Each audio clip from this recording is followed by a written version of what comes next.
Hello and welcome to Talking Bengals, episode 9. Talking Bengals is available on iTunes, Google Play, and Podopedia. And finally, this week we got a lot to talk about. We're going to talk with my buddy over here, co-host Nick. Nick, how you doing? Doing good, Casey. We're going to talk to a lot of things and get everything going. All right, so let's dive right into free agency and hope there's not too many more screw-ups as we're talking, as I screw up as I talk about that. So let's talk about the departures first. Nick, which one was the biggest surprise departure for you? My biggest surprise was Whitworth. Of all of the free agents that we had, I did not see Whitworth going. Pecco still has some game left in him, and I definitely saw him going.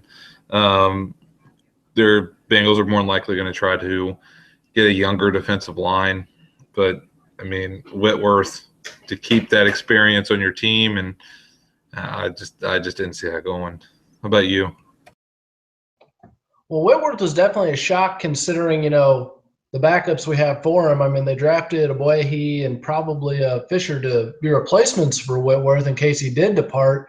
But with how they've panned out thus far, it's very nerve-wracking to see what you got left, especially losing both Whitworth and Zeitler. But, I mean, if you looked at the deal Whitworth got, there was no way the Bengals were going to match it. It was like 3 years, $36 million. And that's for a 35-year-old offensive tackle. Now, yes, he hasn't missed a start in 10 years, but at 35 years old, at some point you're going to start going downhill. But I think the biggest impact from losing Whitworth isn't even on the field. It's the locker room. That man has been the Bengals leader for the last 11 years. I mean, he has been adamant. He's, made sure people were doing off-season workouts when the lockout was going on. He was ensuring, when players needed something, they needed advice, they could go to him. Andy Dalton would use him as a sounding board. Anytime we needed any kind of help or, was worried about something, would go to him. I mean, Whitworth's just a stand-up guy. And like we put on our Facebook page earlier this week, we wish him nothing but the best. I mean, he was a class act. He didn't leave in any kind of, tissy. He didn't throw a fit. He wasn't saying, I want out of this organization. He just knew that, the end of his career is in sight. And, sometimes you do just need to cash in. And I don't know if this team is going where he thinks it could go or if he even thinks Rams are going anywhere. But, maybe he just saw, okay, my career is almost to the end and I need to get a big payday for my family. And, that way I don't have to worry about things for years and years to come. But like I said, he did a lot of great things to the Bengals. So as far as Whitworth goes, good luck in the future. Hopefully you lose to the Bengals and then you can beat everybody else. Yeah, I mean, I agree. I think Whitworth off the field is more valuable than on the field, even though he's very valuable on the field as well. I mean, just having him on your team, it just his leadership alone is worth what he's getting paid out in Los Angeles now. Zeitler, you kind of see somewhere around there that he may be going. Like I said, with Pecco, you kind of see him going. He's at the end of his career, and he's kind of looking for a payday, like what Whitworth is looking for, probably. And again, we can only speculate on something like that. I don't know if you'd mind, but I'd like to move on to our next topic with the re-signs. Obviously, on our page, you've posted with the Kirkpatrick being re-signed. I'm happy about it, and I would assume that you're pretty happy about it. But, I mean, he's an athlete. He, for the most part, doesn't really get in too much trouble. And, I mean, like I said, he's an athlete. Brandon LaFell, obviously, he's an athlete as well. I think he's a good thing. And then Eric Winston for our offensive line. I think that he's, obviously a role model, being, president of the NFL Players Association and really stepping in there. I think one of the big things for him, you're talking about money with Whitworth. One of the big things for Winston with him being president is looking at trying to set up ways to help, especially the younger players, be able to, when they see all this money all at once with signing bonuses, be able to help them with finance management. So that way they don't just go dead broke, like an MC Hammer or something like that. So, I mean, I think that's a good thing. I think he's obviously a leader, and I think that he may be able to step into Whitworth's role and do well. I think that's a good thing, and I think that those re-signs are actually really good re-signs. I just wish Whitworth didn't leave. Casey. Well, I'm going to backtrack for just a minute and hit on Zeitler and Pecco. Pecco, he is near the end. His career is pretty much over, and the Bengals weren't going to re-sign him because there was no point to it. So, good luck, Domata. I hope good things happen for you in Denver. But what about the Browns signing Kevin Zeitler?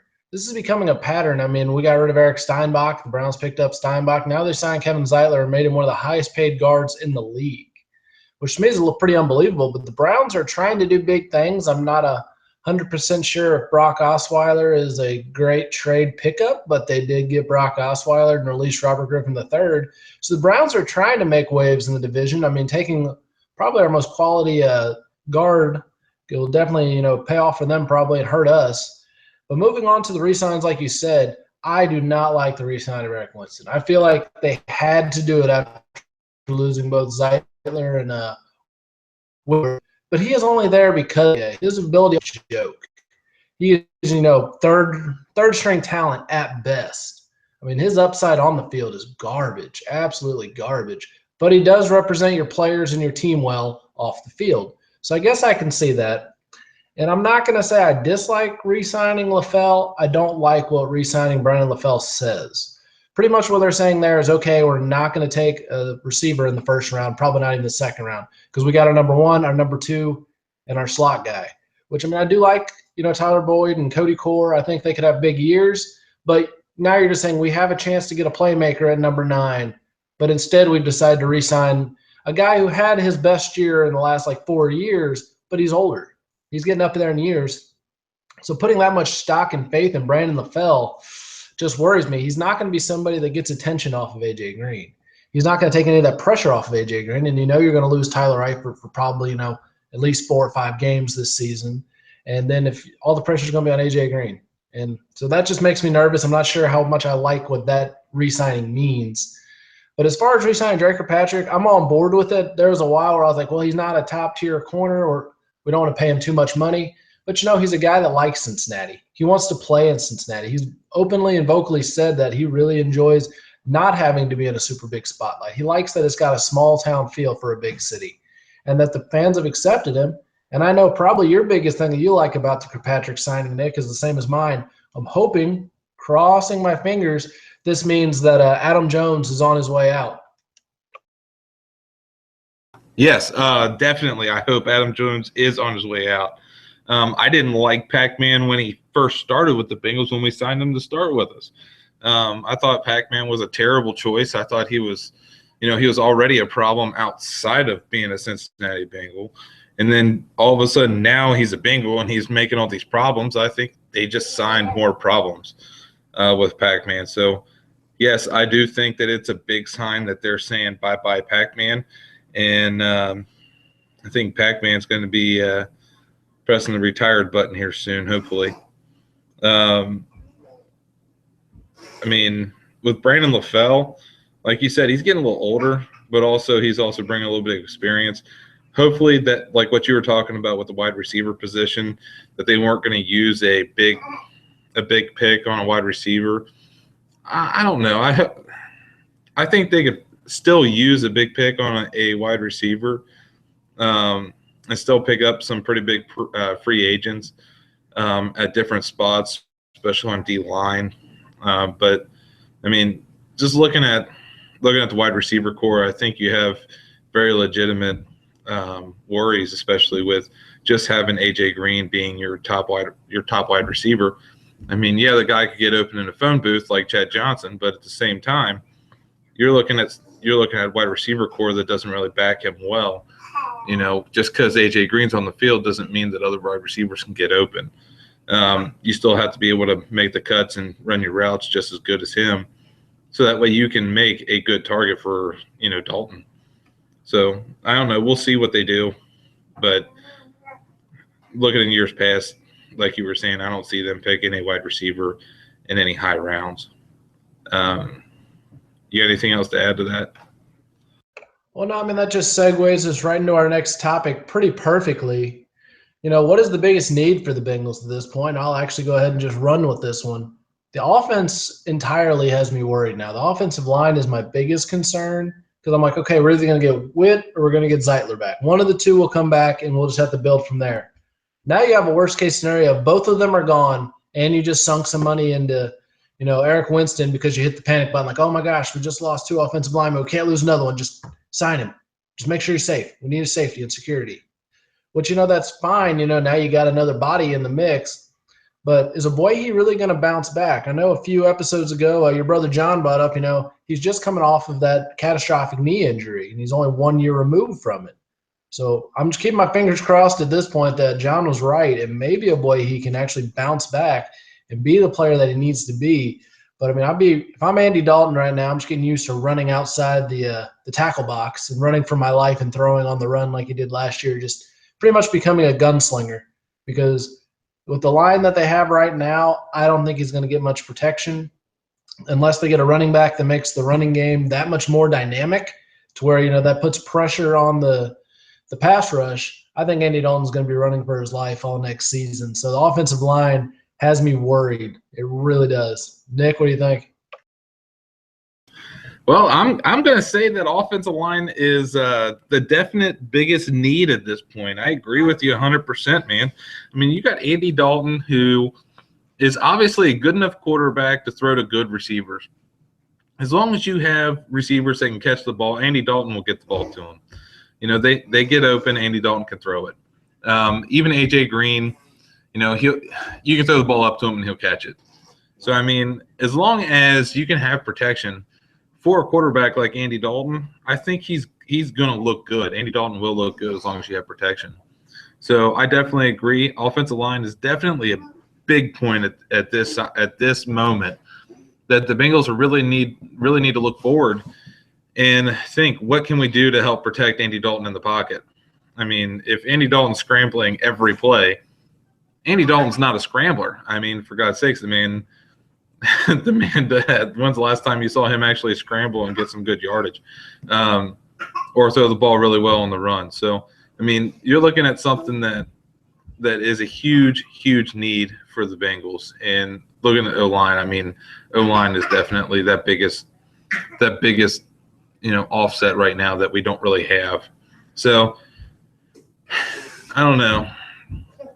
I would say definitely O-line, but bringing in a good running back core, I think is a good topic that we could probably push on another episode here, because I mean, I just don't think we have enough time for that one.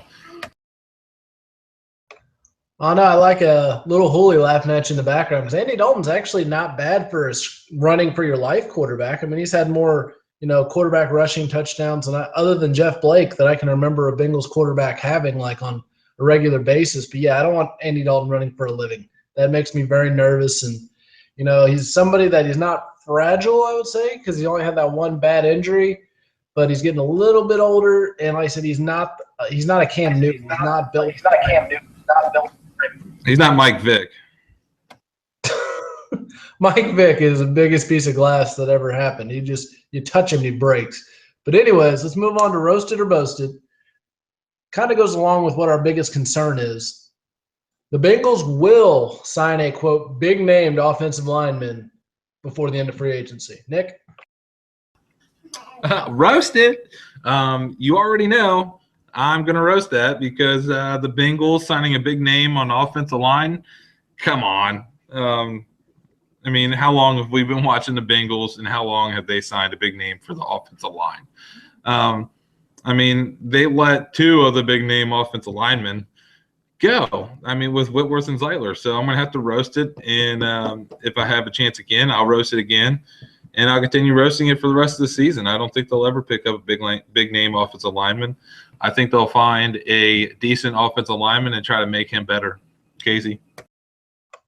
Well, I will semi-boast it, but by big name, and I quote, big name, I think maybe one of the top 10 available guards is who they'll end up signing, which top 10 guard, you go from the number 1 to the number 10, that's going to be a significant drop-off in not only how much you have to pay them, but how well they can play. But a, quote, big name offensive lineman may be in the Bengals' future, because the draft right now, I don't see the guard position being that high of a stock.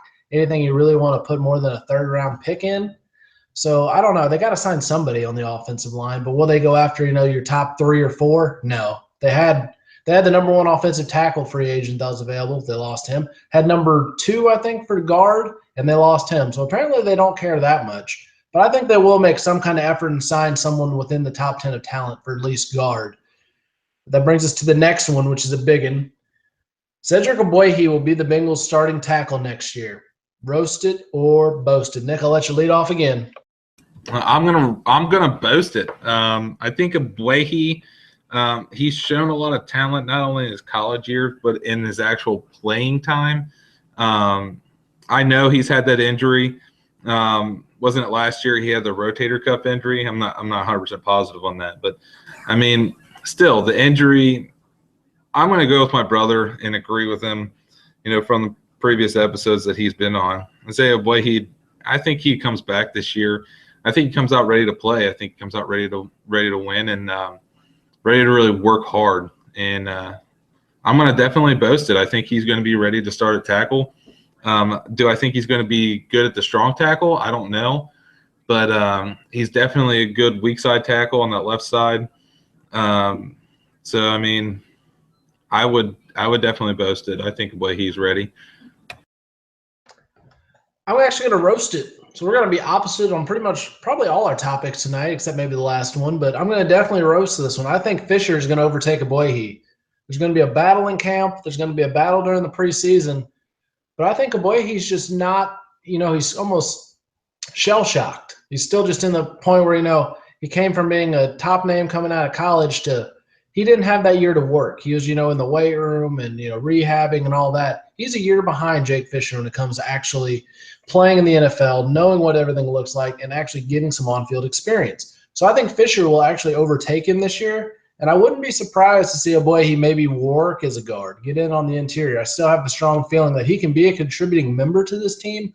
I just don't know if it's going to be as a tackle. So, yeah, roasting that all the way. And continuing on with roasted or boasted, I'm going to kind of expand on this topic just a little bit. For those of you who have not been watching the World Baseball Classic, for shame. You are missing the best baseball you've witnessed all year long. I mean, seriously, it's made the postseason MLB play look like spring training. I mean, it has just been absolutely ridiculous to watch. I mean, if you've watched Puerto Rico, Dominican Republic, Japan, or the U.S. play, you have just seen baseball at its finest. I mean, these crowds are erupting. You'd think it's the World Series every game. I mean, I watched the Dominican Republic and the U.S. the other night. The U.S. lost by 2, which made me upset. But just as far as an atmosphere for a game and just seeing so many talented players on one field, it topped the World Series, in my opinion. I mean, last year's World Series was great, but just the amount of talent you had on the field was just so impressive. And I've loved every minute of the World Baseball Classic, and I know I'm going to continue to. But that brings us to the topic, our little off-color topic like we usually like to do. Will the U.S. ever win the World Baseball Classic? Roasted or boasted? What do you got? I would love to boast it, but I mean, most of our solid talent comes from the Dominican Republic and from, the Caribbean, and it's kind of hard for me to say whether or not I want to either roast it or boast it.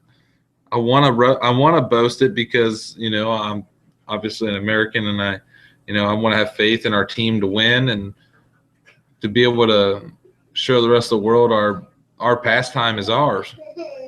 But at the same time, you have teams like, the Dominican Republic who are coming out every year, with players who've been playing stickball their whole life, and they're hitting the baseball. They hit it well. They hit it, solid, and wherever they hit it well. And they can place the ball where they need to. They're situational hitters. They can bunt. They can swing away. They can situational hit. They can field the ball, make plays. They work hard. They run every play out. Where lately in the U.S., I mean, we've had, just even in collegiate ball and below, I mean, you have players that, especially the top-notch players, where they're not really hustling every play because they don't want to get hurt, because they want to be able to play at the next level. So I don't know. I want to say boast it, but I don't know. That kind of devil's advocate wants to say roast it. So I don't know. Casey. Yeah, well, I'm gonna have to say, the last 2013 when the World Baseball Classic happened, that lineup for the U.S. was a joke. I mean, don't get me wrong, I like Brandon Phillips an awful lot, and they had a couple other good players on there, but there were so many "who the heck is this guy" players that I was like, wow, they don't stand a chance, and they didn't. I don't even think they made it out of the first round, or if they did, they just barely limped out of the first round and just made it to the second.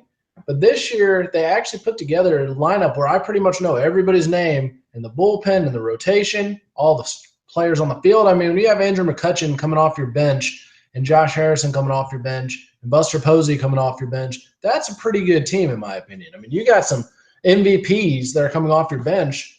That's going to give you the best chance to compete. But, I mean, the Dominican and Puerto Rico are just pretty top notch. I mean, goodness gracious. Casey, You you remember summer ball playing against the Puerto Rican and Dominican teams. I mean, you Oh, yeah. remember just the enthusiasm they had, man. I mean, just their culture and the enthusiasm of playing ball. I mean, just being out on the field and playing. I mean, it was incredible just to even play against them. Just it was fun.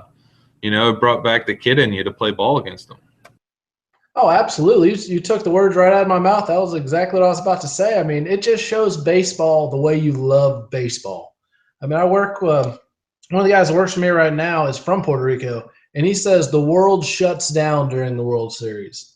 Like all the businesses close, everybody's watching the TV. They are glued to it because baseball is a way of life. It makes me sad it's not that way in the U.S. anymore.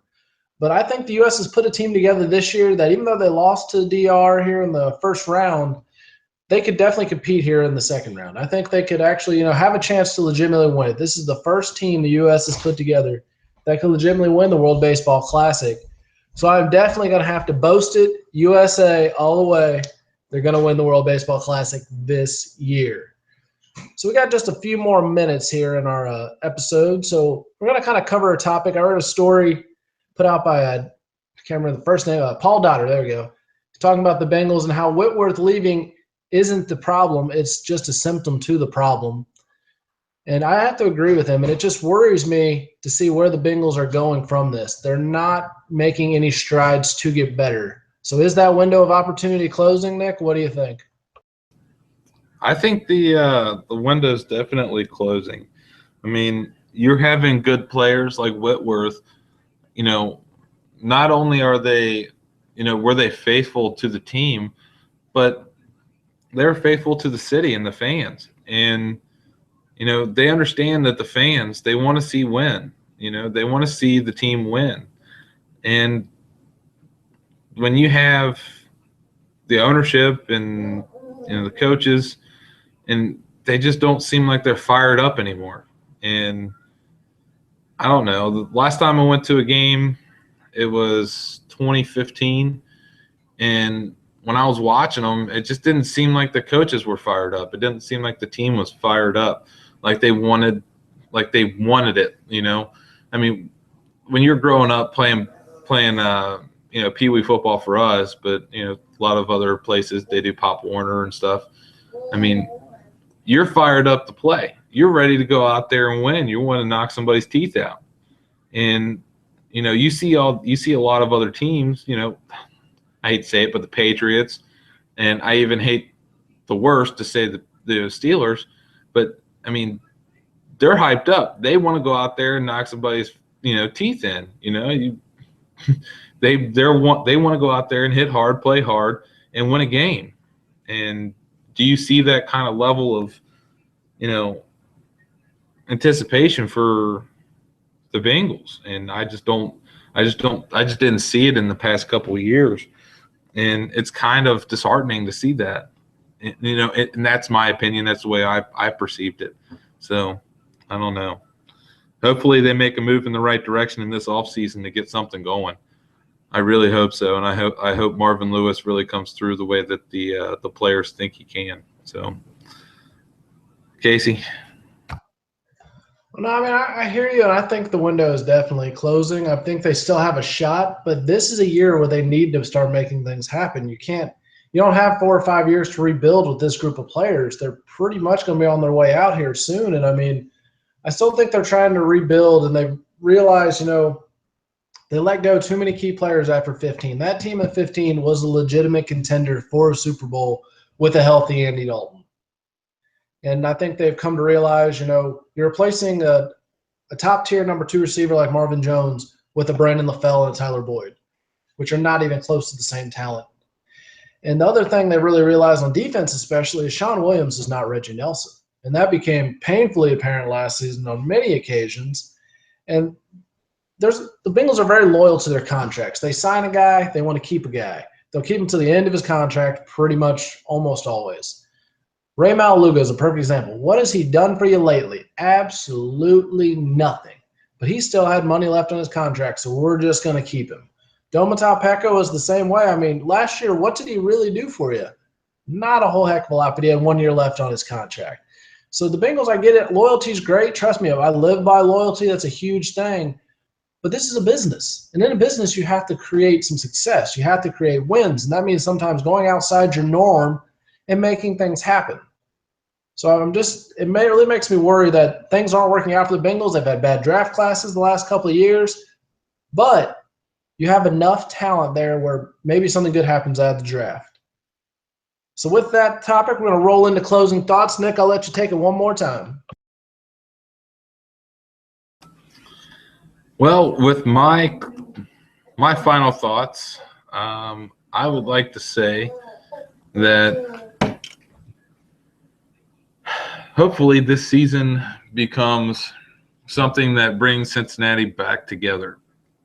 I hope that Cincinnati and the sports teams, not only with the Bengals but also with the Reds, I hope that we all come together and we see the type of teams that, our parents were used to seeing, successful teams that went out, played their butts off, and wanted to win games.